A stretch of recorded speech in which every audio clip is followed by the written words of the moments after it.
Okay, so Payday 2's 240th update released just 10 days before Payday 3 launched, and that was supposed to be the last major update Payday 2 ever received. With its sequel just around the corner, what business would Starbreeze have to ever go back and update the last game? There was the odd hotfix here and there, but nothing to indicate that the game is going to be seeing any major support going forward. Starbreeze's priorities, as they should be, lie with Payday 3. Of course, we all know how Payday 3 is doing so far, and if you don't, I'll sum it up for you in 3 words. Not very well. The game is still receiving support, but is far from the game fans of the franchise want it to be. Given that in the past, Starbreeze have gone back to Payday 2 when their current titles have underperformed, a lot of the community expected Payday 3's days to be numbered, and that before too long, Starbreeze would return to their most successful game. Of course, if the company shifted its focus back onto the previous title, then that's kind of the final nail in the coffin for the third entry to the franchise. So for as much as Payday 2 now has some problems that need to be addressed, going back to address them will ultimately kill the game's sequel. Whichever way you look at it, it would be a lose-lose situation for Starbreeze. But here we are, just a couple of days after the start of Payday 2's next chapter, and the release of Update 241. So let's take a look at what Update 241 brings to the table, and more importantly, how Starbreeze have managed to completely avoid this new era of Payday 2 coming at the expense of Payday 3. It all boils down to who's actually behind this new update, and the updates Payday 2 is going to be receiving going forward. Sidetrack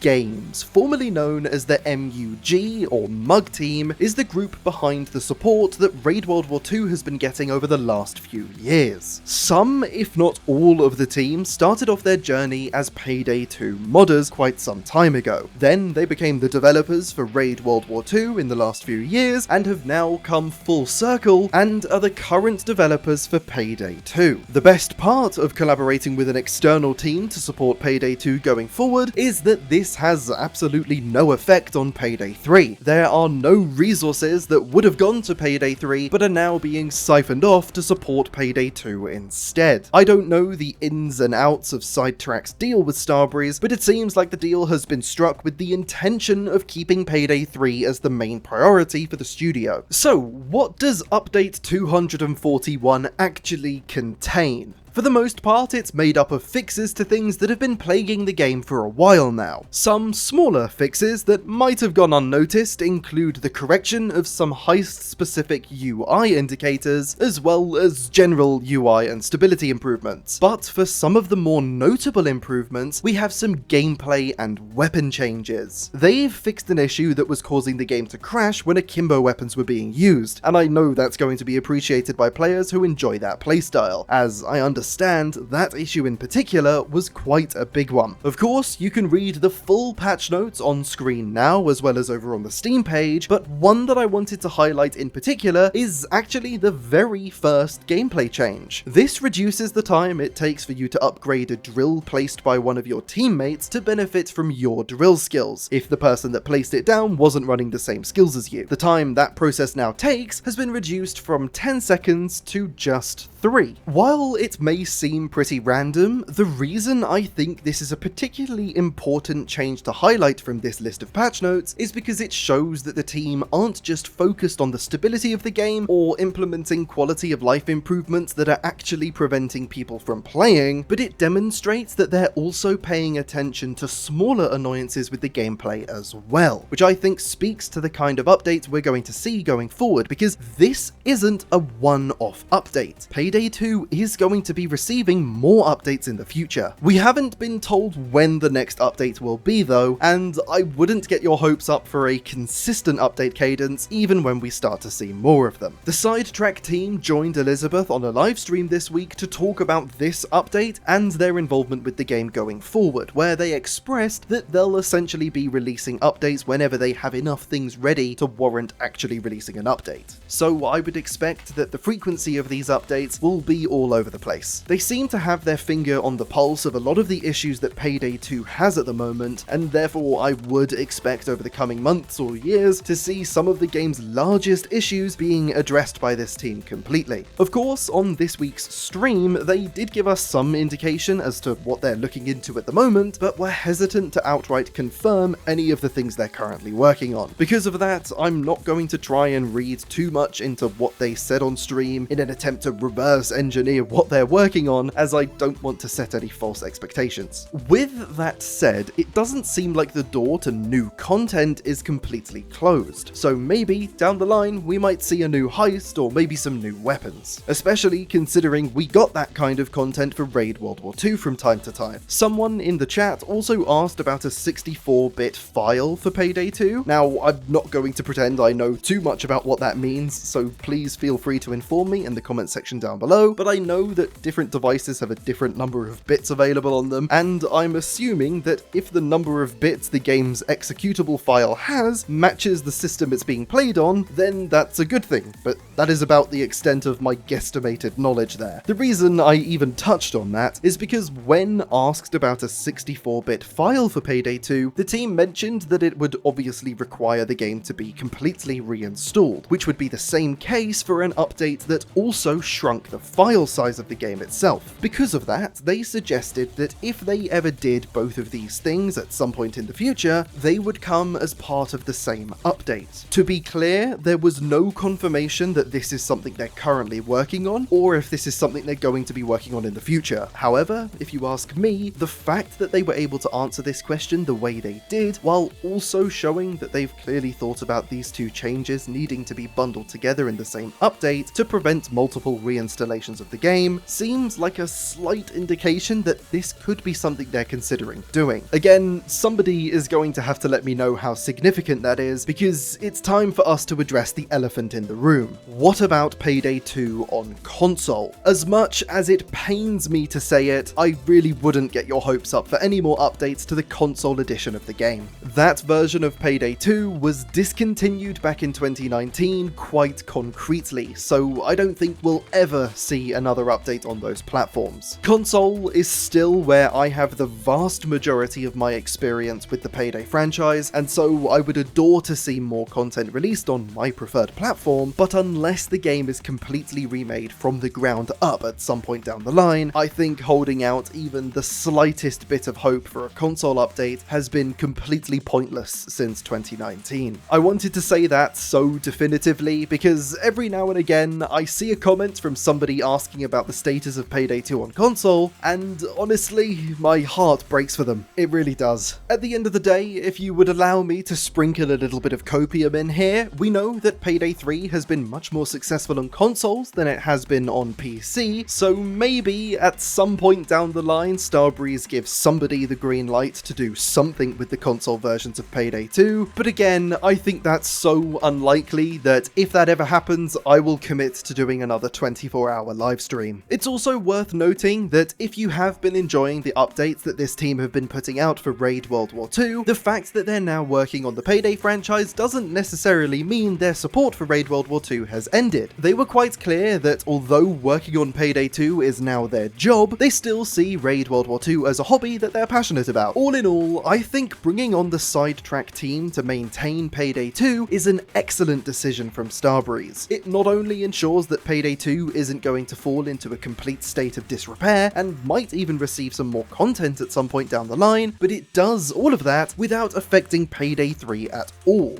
I think Starbreeze took a almost impossible lose-lose scenario and completely flipped it on its head, finding the best possible solution and making it happen. It's probably about time that I started to sink my teeth into all of the content Payday 2 has to offer, as a lot of it I haven't actually been able to play, because when I was playing Payday 2 consistently, I was doing so on console, so almost everything after the Brooklyn Bank heist is completely new to me. So maybe keep your eyes peeled for some Payday 2 content coming to the channel in the coming months. With that said, if you want to learn more about the future of the Payday franchise, you can click the video on screen now for my breakdown of a recent interview with the company's CEO and the Payday franchise's general manager, where they spilled the beans on what's to come, even if they were a little vague while doing so. Thank you very much for watching, and I'll see you in the next video.